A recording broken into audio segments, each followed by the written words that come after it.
Hey, what's up mga kaballers? Maligayang pagbabalik sa aking channel. Halina't pag-usapan natin ang balitang GSW may bagong super team na at ang balitang Lakers nagkakagulo na. Tara't pag-usapan natin yan dito sa Basketball Hotshots.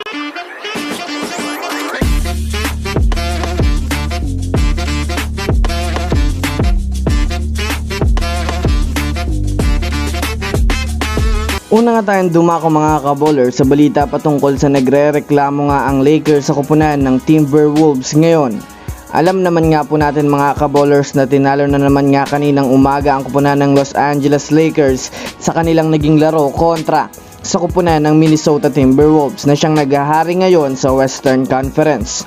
Well, mainit nga po mga kaballers ang kanilang laban. Lahat nga po mga kaballers na mga role players ng Wolves ay agresibo sa nangyaring laro, habang sa parte naman ng Lakers ay ang power duo naman na sina Anthony Davis at LeBron James ang halos nagdodomina sa laro.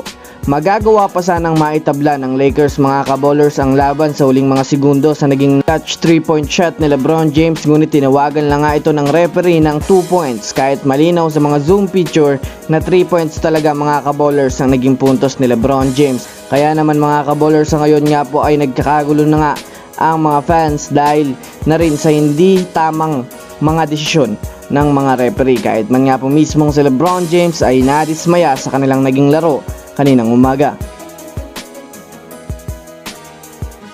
Samantala, dumako naman tayo ngayon mga kaballers sa kupunan ng Golden State Warriors. Alam naman nga po natin sa ngayon mga kaballers na magsasagawa na ang Warriors ng pag-trade sa kanilang mga player na si Draymond Green at Andrew Wiggins.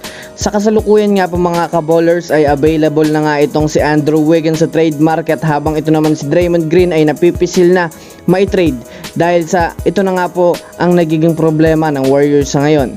Mataas na rin nga mga kaballers ang chance na magkakaroon na ng negosasyon ng Utah Jazz at ang Warriors dahil sa pag-trade nila kay Lauri Markkanen at Andrew Wiggins. Habang kay Draymond Green naman nga po mga kaballers ay nagbigay nga ng interes ang Chicago Bulls dito, at ang usap-usapan na magiging kapalitan nga nito mga kaballers ay itong si Nikola Vucevic.